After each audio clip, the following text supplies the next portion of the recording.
Salt does not shout, it does not move, and yet it transforms everything it touches.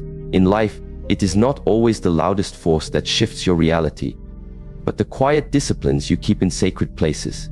Let us pause here. Have you ever walked into a space and instantly felt the weight of something that wasn't spoken, but was present? That is energy. And energy has memory, not only in rooms, but in people, in objects, in gestures, in habits. And when you begin to consciously place salt in key places of your home, you're not performing a superstition. You are performing a reminder, a sacred signal to your mind, to your nervous system, and to your soul. I am the keeper of peace here. I invite in what nourishes. I release what pollutes. There's an ancient belief that salt, when placed at the entrance of a home, has the power to purify, protect, and preserve. It does not create noise. It doesn't force its presence. Yet, its effect is unmistakable. In its simplicity lies its strength. Just as a small pinch of salt can transform the taste of a meal, a small shift in how we protect the entrance to our inner life, our mind, our emotions, our relationships, can change the whole flavor of our human experience. Think of the doorway of your home. It's a threshold, a place between what is inside and what is outside. In many cultures, salt is placed there not because of superstition, but because of intention. It reminds us that every space we dwell in, physical or emotional, must have boundaries. The front door is where energy either enters to nourish or invades to disrupt. What we allow to cross that line over time determines not only the peace of our household, but the clarity of our own soul. There is a story from a small village in the mountains of Sichuan. An elderly woman, known for her wisdom and peace, would place a small bowl of salt at her door every morning before sunrise. When asked why, she smiled and said, "Because every day brings winds from the outside. Not all of them are meant to settle here." That salt became her silent sentinel, a way to remind herself that though she cannot control the winds, she can control what enters her home. When we speak of boundaries, especially in the context of relationships, it is often misunderstood. Boundaries are not walls, they are filters. They don't prevent love, they preserve it. Just as salt preserves food from decay, boundaries preserve our emotional and spiritual well-being. The nervous system, particularly the reticular activating system in the brainstem, serves a similar function. It decides what sensory information is worth your attention and what should be ignored. When we lack boundaries in relationships, it is as if this internal filter is damaged. We allow in everything, every word, every mood, every projection from another person, until we are overwhelmed. Have you ever been in a relationship where you felt completely drained, even though the person had not said anything overtly aggressive or cruel? That is often not the result of what was said, but of what was allowed to enter repeatedly, unfiltered. Every sigh, every rolling of the eyes, every subtle criticism, like 1,000 grains of salt dissolving in your emotional body, can eventually overwhelm your peace. To place salt at the door is not only symbolic, it is a conscious act of returning to self-awareness. There is a quiet form of emotional discipline in choosing what we allow ourselves to absorb. Just as one would not allow a stranger to walk into their home and rearrange the furniture, we should not allow every emotional turbulence from others to rearrange our internal state. There is strength in standing still, in protecting the entrance to our energy with grace, not aggression. We must ask, who do we allow in? And on what terms? Do we open the door just because someone knocks? Or do we ask if their presence is nourishing or draining, if their energy is aligned or chaotic? In relationships, many people confuse kindness with availability, but availability without discernment becomes vulnerability. Emotional openness is a gift, but without salt, without boundaries, it invites erosion. The erosion of self-respect, the erosion of emotional clarity, the erosion of peace. A woman once came to me and said, "Master, I don't understand. I give so much in my relationships. I listen, I care, I love deeply. But I always feel like people take advantage of me." I asked her, "When you open your door, do you first ask if the person brings peace or pain? Do you listen to the tone of their footsteps, the intention behind their smile, or do you simply welcome them in because you fear being alone?" She was silent. Loneliness is not always the absence of people. Sometimes, it is the absence of boundaries. When you let everyone in, even those who carry chaos, you may be surrounded, but never connected. You may be loved, but not respected. You may be available, but never truly seen. Place salt at your doorway, not to keep people out, but to teach yourself to pause, to breathe, to ask, is this energy meant for me? To protect your emotional and spiritual integrity. When you do this, something powerful happens. You begin to sense the difference between connection and obligation, between healthy intimacy and silent manipulation. You begin to feel what it means to be in a space that supports your growth rather than one that drains it. And you begin to carry this awareness into every relationship, romantic, familial, professional. You become the gatekeeper of your own energy, not with hostility, but with honor. This transforms not only how others treat you, but how you treat yourself. It sharpens your emotional perception. You start recognizing patterns in others, noticing when someone's presence dims your light, even if their words are sweet. You begin to identify manipulation not through what is said, but through how you feel when you're around them. This is not magic. This is emotional intelligence. This is the result of standing guard at your own doorway. Now shift your awareness to another place in the home, the corners. Have you ever noticed how dust gathers in the corners of a room, no matter how often you clean? The corners, neglected and quiet, become receptacles for what no longer serves. In the same way, the corners of our lives, the forgotten conversations, the lingering emotions, the unspoken resentments, can become filled with energetic debris. Salt placed in the corners is not about superstition. It is about sweeping away what the mind avoids. It is about clarity. Eastern traditions often speak of Kwai, the vital life force that flows through all living things. When Kwai stagnates, the body suffers. Muscles stiffen, the mind fogs. Relationships turn sour. In traditional Chinese medicine, stagnation is seen as the root of many ailments, not just physical but emotional. Resentment, regret, guilt, these are the dust of the spirit. And just as salt absorbs moisture, it also symbolizes the absorption and transmutation of emotional weight. Salt in the corners serves as a ritual of renewal.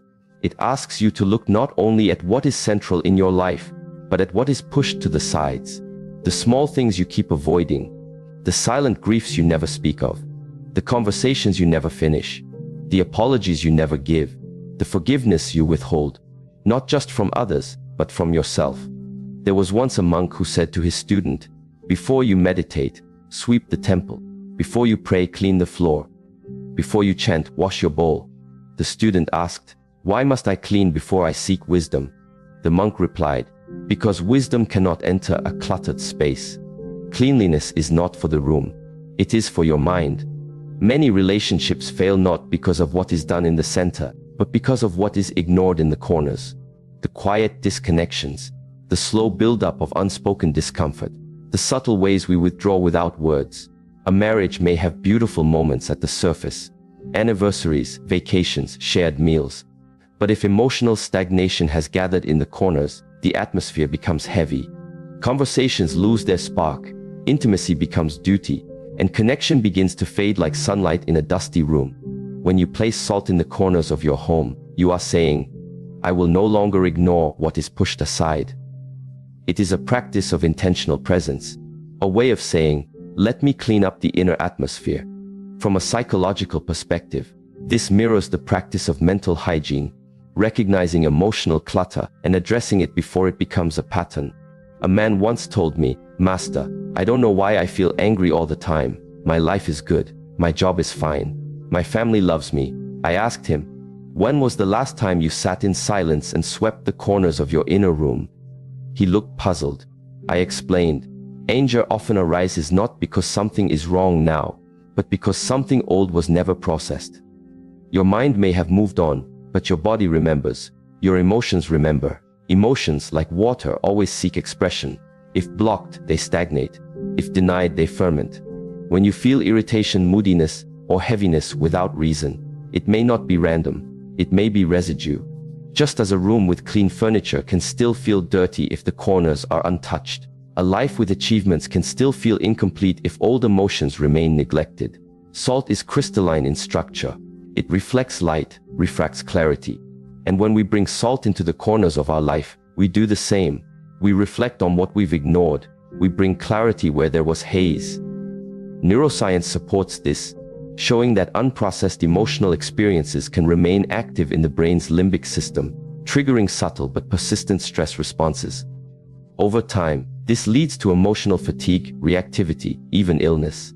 But awareness changes the chemistry. Presence rewires the brain. This is not philosophy. This is physiology. In relationship dynamics, emotional stagnation shows up as repetition. The same argument, the same cold silence, the same misunderstanding. When you see this pattern, understand the corner is calling you. Something has been left there. A hurt you pretended didn't matter. A need you never expressed. A boundary you abandoned for the sake of harmony. But harmony that requires silence is not peace. It is suppression. And suppression, like hidden dust, always resurfaces. You may clean your home weekly, but do you clean your heart? You may air out your rooms, but do you air out your disappointments?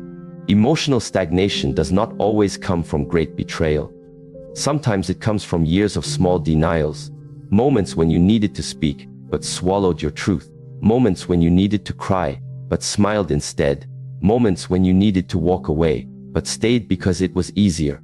Salt reminds us that true purification begins with awareness, and awareness begins with stillness. Before you clean the corners of your home, you must first sit still enough to notice where the dust has gathered. This is why presence is so important. In relationships, we often speak but rarely listen. We hear but do not feel. We see but do not observe. Stillness gives birth to attention, and attention gives birth to understanding. If you were to place salt in the four corners of your room tonight, let it be with intention. Let each handful represent something you are ready to face.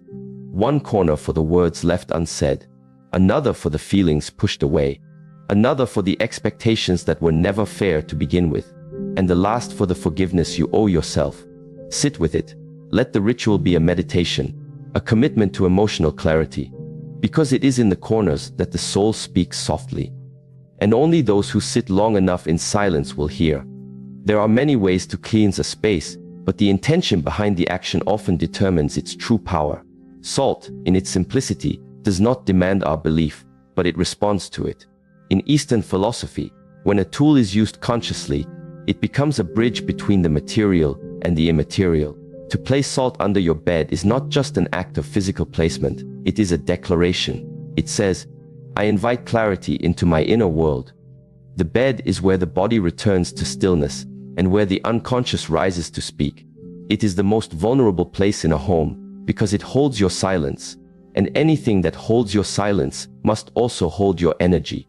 When salt is placed under the bed with intention, it becomes more than a mineral, it becomes a guardian. And why do we need guardians during sleep? Because sleep is not merely rest, it is repair. It is the time when the body rewires emotions, consolidates memory, and digests unresolved energies. Neuroscience shows us that during REM sleep, the brain revisits difficult emotional experiences in a safe simulation. This is how we process trauma and confusion. But if the space under the bed is dense, cluttered, dusty, or spiritually stagnant, then the energetic environment we sleep in may interrupt that process.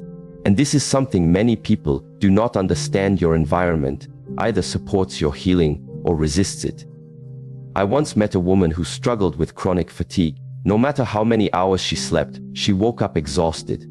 Her doctors had no explanation. When she visited a monastery in the mountains to find peace, she was given a single instruction by the abbot. Clean under your bed and place salt in each corner. Do this for 30 days, then we will talk. She was skeptical but followed the advice. After 3 nights, she began to sleep more deeply. After 3 weeks, her dreams became vivid and insightful. By the end of the month, her fatigue lifted. When she returned to the abbot, he said only, your body knew what it needed. It just needed you to listen. In relationships, many of our wounds are not created during waking hours. They are amplified during sleep.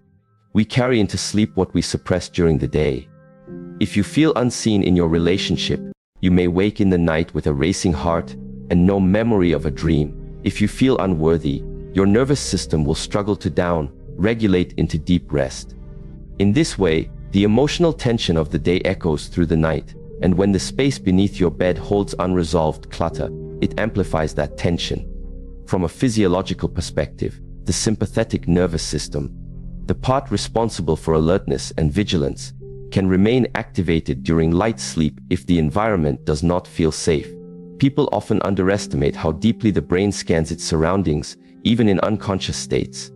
This is why a well-maintained sleep space matters. Cleanliness is not just aesthetic, it is neurological. Salt, in this context, acts like a grounding agent. Its crystalline structure stabilizes the energy of a room. It absorbs emotional residue, just like the mind tries to. And when it does so, your mind is freed to rest. There is a practice in traditional Eastern homes. Before a couple goes to bed after an argument, one of them places salt under the bed in silence. It is not discussed. It is not dramatic. It is a silent act of energetic apology, not to erase the pain, but to create space for stillness to do what words cannot. When the ego does not know how to say sorry, energy can speak instead. And this is the wisdom we forget in relationships. Not everything must be said aloud. Sometimes, what heals is the intention behind the silence. A couple who had been married for 40 years once told me that their secret to peace was simple. We never go to sleep with a mess under the bed. They laughed, but when I asked them what they really meant, the wife said, "Salt doesn't fix problems, but it shows that someone still cares enough to hold space for healing."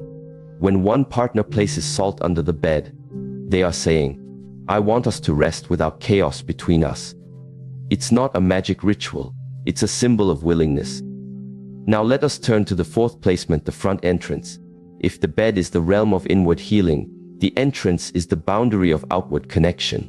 It is the point where energy enters and leaves, where intentions cross thresholds, where your private world meets the world outside.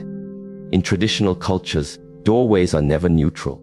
They are sacred liminal spaces, transitional, alive and sensitive. This is why salt at the entrance is not superstition. It is energetic awareness.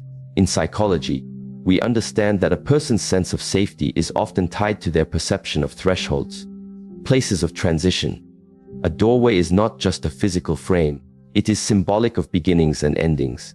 People who live in environments where the entrance is chaotic, cluttered, unwelcoming, or energetically open, often experience anxiety, irritability, or lack of direction. Why? Because the brain interprets the entrance as the start of every experience. It sets the tone. And this is especially true in relationships. Imagine returning home after a long day. You reach your front door and are greeted by confusion, dirt, or the remnants of yesterday's neglect. Even if the rest of your home is peaceful, your nervous system has already received a signal. This space is not sacred. And so, your body prepares for vigilance instead of relaxation. Salt at the entrance reverses this signal. It declares, this space has boundaries.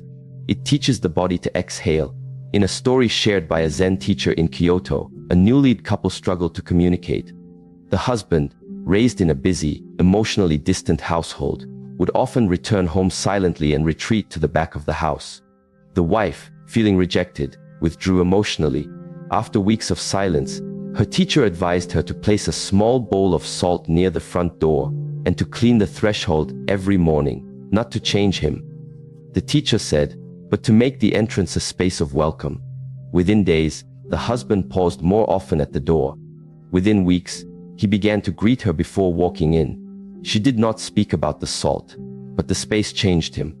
When we place salt at the entrance, we are not just protecting ourselves from negative energy. We are inviting sacred presence into our connections. We are saying, every time someone enters this space, let it be with clarity, peace, and mutual respect.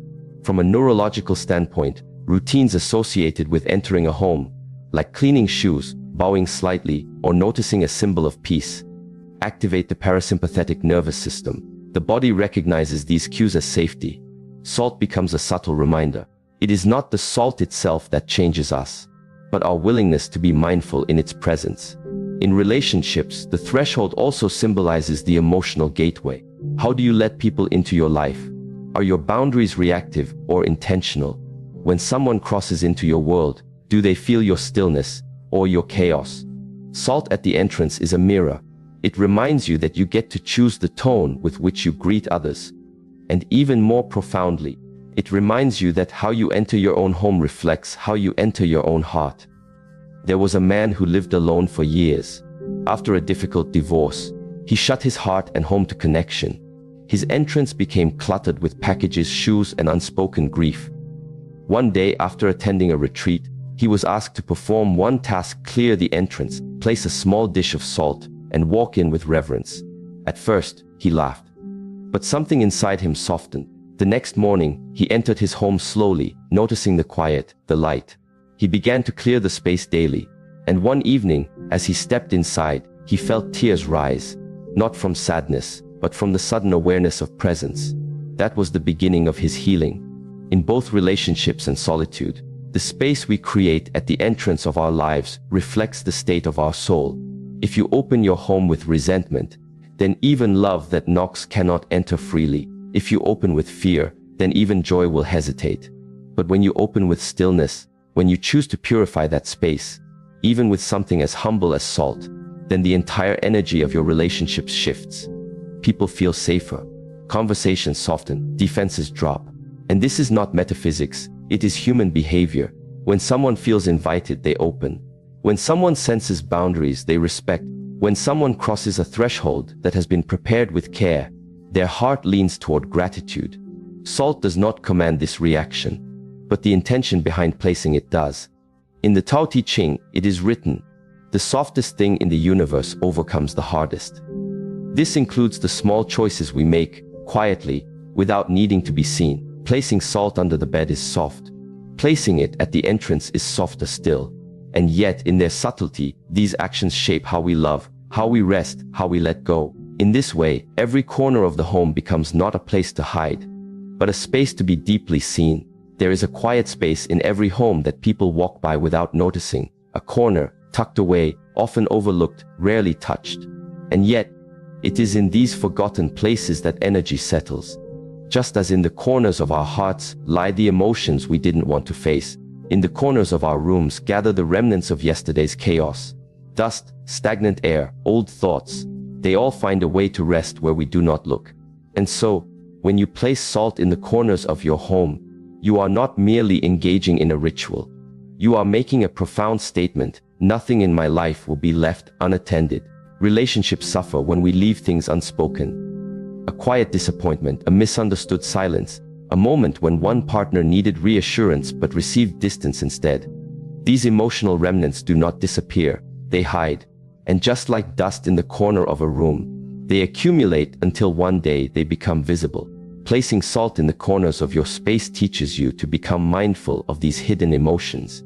The practice is not about perfection, it's about presence. You are saying, I am willing to acknowledge what has been left behind. In Taoist tradition, the corners of a home are where qi, the life energy, can become stuck. If the energy doesn't flow freely, it can begin to decay, creating unease, conflict, or fatigue. In the same way, when a relationship is full of moments that go unprocessed, words never said, affection withheld, gratitude forgotten, the qi between two people becomes stagnant. You may still go through the motions, eat together, sleep beside each other, but you are no longer alive together. Placing salt in the corners is a symbolic act of moving energy, of waking up the parts of your relationship that have fallen asleep. I once visited the home of a couple who had been together for over 20 years. Their house was immaculately clean. The floor shone, the furniture was arranged with care, but the energy was heavy. Something felt stuck. As I walked through their living room, I noticed the corners had dust, cobwebs, and remnants of incense long burned. We clean everything, the wife said, but we always forget the corners. It was a metaphor for their marriage. They dealt with the obvious issues, but ignored the quiet tensions, the subtle hurts, the small betrayals of trust that they had never revisited. I asked them to begin placing salt in each corner of their main rooms every week, and each time they did, to name something they had left unspoken. The change was not immediate, but over time the salt became their ritual of reconnection. She would say, I felt alone last week when you didn't listen. He would say, I wanted to hold you, but I didn't know if you wanted me to. They stopped pretending that unspoken things didn't matter, and in doing so, they brought light into the emotional corners of their relationship. From a scientific perspective, salt absorbs moisture and energy. It cleanses by attracting. In the same way, when we bring attention to the neglected spaces in our relationships, we absorb pain. not to hold on to it, but to transform it. Attention is the first act of healing. When you place salt in the corners of your room, do it slowly, with intention. Let your body feel what you've forgotten. Let your heart recall what was silenced. A woman once told me that after a painful breakup, she placed salt in all 4 corners of her bedroom, not because I believed it would bring him back. She said, but because I needed to reclaim the parts of myself I had given away. Every morning, she would sweep it up and replace it. Each grain was like a word she never said, a truth she never honored, a promise she made to herself that she was now keeping. In relationships, we often clean what is visible. We say sorry for the big things. We show up on anniversaries. We remember birthdays. But what about the silent corners? The days when we forgot to ask how the other person was doing. The moments when we chose pride over presence. The small betrayals of not listening, not noticing, not being there. These things do not leave the space. They settle in the corners. Salt in these places acts as a reminder we must bring light to what we ignore. And in doing so, we become whole again. Now let us turn to the 6th and final placement, within the kitchen, the heart of the home, the place where nourishment is prepared, where transformation happens. From raw ingredients, meals are created. From hunger, fulfillment. And so the kitchen is not just a space of utility, it is sacred. It is the spiritual center of a household. Placing salt here is not about cleansing, it is about blessing. In many ancient cultures, salt was the currency of value. Roman soldiers were sometimes paid in salt, giving birth to the word salary. Salt preserves, purifies, and seasons. It makes blandness flavorful. It makes perishable things last longer. In the same way, relationships that are seasoned with intention become resilient. They do not rot in conflict. They do not grow dull with time. They retain their depth because they are preserved by the invisible ingredient of care. When you place salt in the kitchen, you are reminding yourself that everything you feed yourself and those you love is energy. Food is not neutral. It carries memory. It carries intention. A meal cooked with resentment tastes different than one cooked with love. And the person who receives it feels the difference, even if they cannot name it. Salt becomes the symbol of sacred attention. It says, this nourishment matters. This space matters. The people I serve matter. A young woman once told me the story of her grandmother who, even in her 90s, insisted on cooking every meal for the family. Her hands were slow, but her movements were filled with presence. Before cooking, she would place a pinch of salt in a small bowl beside the stove. Not for the food, she said, but for the energy. She believed that the salt absorbed any bitterness, anger, or sadness she may unconsciously bring into the act of cooking. You don't just cook with your hands, she'd say, you cook with your spirit. Her family swore that her food healed them, not because of any ingredient, but because of the presence she carried. When she passed, her granddaughter took the same bowl and continued the tradition. Each time she places the salt beside the stove, she is not just remembering her grandmother, she is channeling a legacy of mindful love. Modern science now acknowledges what many ancient cultures knew: the emotional state of a person influences their output. Emotions affect heart rate variability, digestive enzymes, and even taste perception. A cook in a state of gratitude produces a different energetic frequency than one in stress. And this is not spiritual theory, it is physiology. Our bodies respond to intention. In relationships, we often overlook the kitchen as a space of connection. But think about it. How many moments of true intimacy happen not in the bedroom, but in the kitchen? Preparing coffee in the morning, sharing leftovers at night, talking while stirring a pot. These are not grand gestures, but they are sacred, and they can be either forgotten or honored. Placing salt in the kitchen invites mindfulness into these everyday moments. It reminds you to be aware of what you are bringing into the nourishment of others. Are you feeding your loved ones food mixed with emotional exhaustion?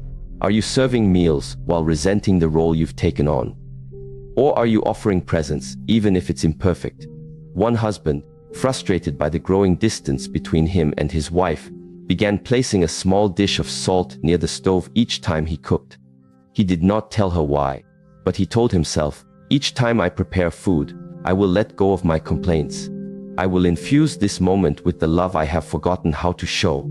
Weeks passed, she began to soften. He began to feel joy again in the act of service. The salt didn't fix their problems, but it transformed his presence, and that, in turn, transformed the relationship. Relationships are nourished or starved in the daily rituals, not in the arguments, not in the grand reconciliations, but in the unnoticed choices. The tone of your voice while handing over a plate, the way you look at someone when they walk into the room, the energy with which you stir a spoon. Placing salt in the kitchen is a vow. Let me be conscious of what I am feeding. There is a Zen teaching. Before enlightenment, chop wood, carry water. After enlightenment, chop wood, carry water. It reminds us that spirituality is not in escape. It is in return. Return to the task. Return to the moment. Return to the relationship. When you place salt in your kitchen, you are not escaping the routine. You are sanctifying it. And so, the corner of the kitchen, where salt quietly rests, becomes more than just a space. It becomes a prayer that says, may what I prepare be an offering. May my hands carry no bitterness. May this food nourish more than the body. May it nourish the bond. And whether that food is received with gratitude or indifference is not the point. The point is your presence, your offering. When you bring intention into the act of nourishment, you reclaim the sacredness of love. Because love, at its deepest, is service without resentment. It is giving, not because you must, but because you choose to. It is showing up fully, even in the smallest acts. Placing salt in the kitchen helps anchor that intention. It's not magic, it's mindfulness. And in a world where relationships often falter due to neglect of the mundane, returning presence to the act of nourishment can be revolutionary. It reminds us that love lives not in the drama, but in the detail. And so, as the salt rests quietly by the stove, it does not demand attention, but it shapes it. Like all sacred things, its power is in its humility. It doesn't shout, it doesn't sparkle, it just is, constant, present, transformative, just like love when given freely.